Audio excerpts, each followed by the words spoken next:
السلام علیکم ورحمۃ اللہ وبرکاتہ۔ ناظرین، فاروق اعظم رضی اللہ تعالیٰ عنہ سے مروی ہے، فرمایا رسول صلی اللہ تعالیٰ علیہ وسلم نے، کل نسب و حسب ینقطع بالموت الا حسبی و نسبی، یعنی مرنے کے بعد ہر نسب و حسب منقطع ہو جاتا ہے مگر میرا نسب و حسب باقی رہتا ہے۔ ہم دیکھتے ہیں کہ حضرت مدار العالمین رضی اللہ تعالیٰ عنہ کی ذات گرامی 6 واسطوں سے رحمت للعالمین صلی اللہ تعالیٰ علیہ وسلم سے منسلک و مربوط ہے۔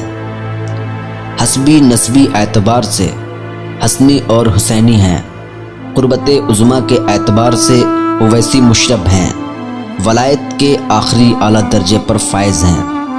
ایسی عظیم شخصیت کے لیے اگر کوئی شخص بہتان باندھے، جھوٹی کہانی گڑھے اور کہے کہ آپ کا سلسلہ سوخت ہو گیا، تو وہ شخص کیا ہوگا، جبکہ رسول صلی اللہ تعالیٰ علیہ وسلم سے منسلک ہر سلسلہ قیامت تک قائم رہے گا، جس کا قرآن و حدیث دونوں گواہ ہیں۔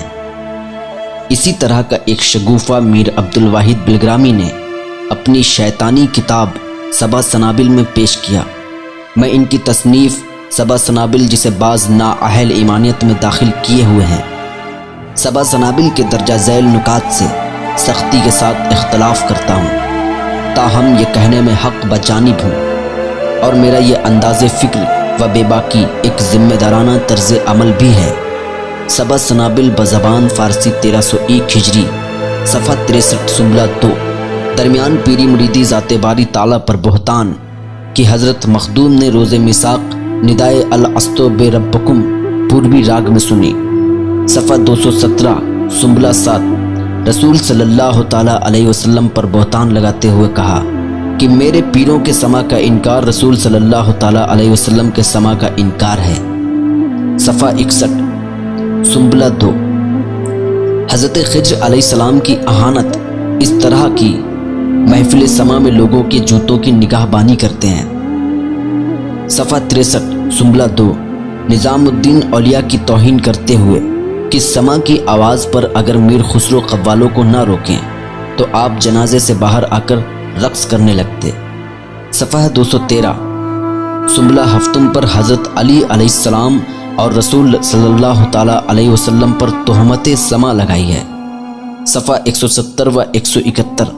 سنبلہ ہفتم پر سما کو نماز سے بہتر بتایا ہے، صفحہ 201۔ سنبلہ ہفتم در متفرقات میں حضرت مخدوم پر الزام لگایا ہے کہ انہوں نے قرآن کریم کو راگ گوری جیت میں سننے کی تمنا جتائی، صفحہ 40 پر۔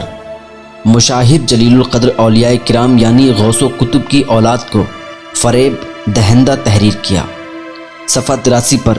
اپنے پیر میر شیخ حسین کو شرابی و بھنگ نوش اور نا آشنائے معارفت لکھا، صفحہ 82 پر۔ مخدوم شیخ صفی قدوس سلو کے برادران طریقت کو حاسد و چگلخور لکھا، صفحہ 58 پر۔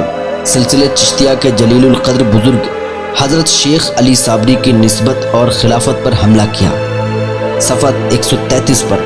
لا الہ الا اللہ چشتی رسول اللہ لکھ کر اپنے ایمان کا اظہار کیا، حاصل مقصد صفحہ 41 پر۔ سراج الدین سختہ کو جو عارف باللہ تھے، قطب المدار کے تمام مریدوں کو گمراہ کرنے کی خدمت سپرد کرتے ہوئے لکھا ہے۔ سراج الدین نے کہا، تمہاری تلوار کا وار میں نے اپنے اوپر لیا، لیکن اپنے مرید کو نقصان پہنچانا میں درست نہیں سمجھتا۔ شاہ مدار نے کہا، میں تمہیں سوخت کرتا ہوں۔ شیخ سراج نے کہا، ہم نے تمہارے جملہ مریدوں کو گمراہ کر دیا۔ شاہ مدار نے کہا، میں نے چند مرید کیے ہیں، آج کی تاریخ سے نہ کسی کو مرید کروں گا، نہ خلافت کسی کو دی ہے نہ دوں گا۔ کہتے ہیں سراج الدین کے جسم میں سوزش پیدا ہو گئی، تمام عمر ان کا باطن جلتا رہا۔ پھر لکھا ہے، یقین ہوا کہ انہوں نے اپنا سلسلہ خود ہی برہم کر دیا۔ بعد کے شرپسند نااہل اور ناواقف لوگوں نے حضرت قطب المدار پر یہ الزام لگایا ہے کہ انہوں نے اپنے سلسلے کو خود سوخت کر لیا۔ غور کیجئے کہ جب حضرت شاہ مدار نے سراج الدین کو سوخت کہہ کر ان کا ظاہر و باطن جلا ہی ڈالا، تو ان میں مریدان زندہ شاہ مدار کو گمراہ کرنے کی طاقت کہاں رہی؟ اور اگر مان بھی لیں طاقت تھی بھی، تو کیا کوئی عارف باللہ اپنی زبان سے گمراہ کردیم کے الفاظ نکالے گا؟ شاید نہیں، کیونکہ یہ کام ابلیس مردود کا ہے۔ دوسری طرف ایک جلیل القدر ولی قطب المدار جن کے سلسلے کی شان کا اندازہ نہیں، ان پہ یہ الزام کہ انہوں نے خود اپنے سلسلے کو برہم کر دیا۔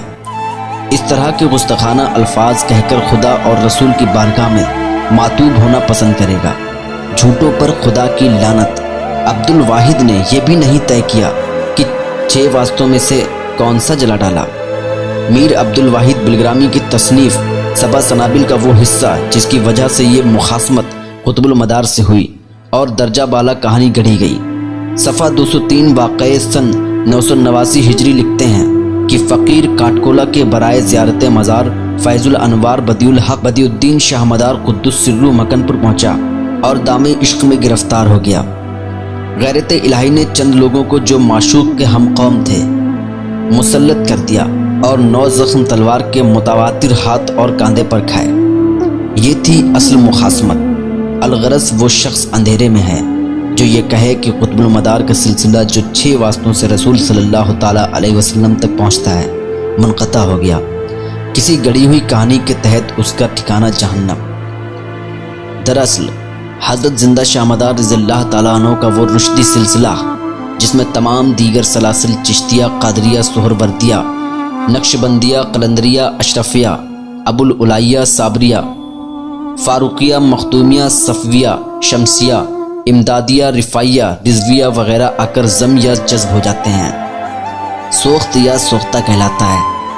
وہ رشدی سلسلہ جسے سوخت یا سوختہ کہا جاتا ہے ان 4 بزرگوں سے منسوب ہے: حضرت شاہ اجمل بہرائچ، حضرت مخدوم جہانیہ جہاں گشت، حضرت مخدوم اشرف سمنانی اور حضرت حسام الدین سلامتی مانک پوری، جنہوں نے حضرت بدیع الدین احمد زندہ شاہ مدار رضی اللہ تعالیٰ عنہ سے براہ راست سلسلہ مداریہ حاصل کیا اور قادریوں، چشتیوں، سہروردیوں، نقشبندیوں وغیرہ کو تقسیم کیا۔ سوخت یا سوختہ کو غلط جامہ پہنا کر سلسلہ عالیہ مداریہ کو بدنام کرنے کی ناکام کوشش کی گئی، جس کے دائرے میں یہ تمام بزرگ بھی آتے ہیں جنہوں نے سلسلہ مداریہ حاصل کیا۔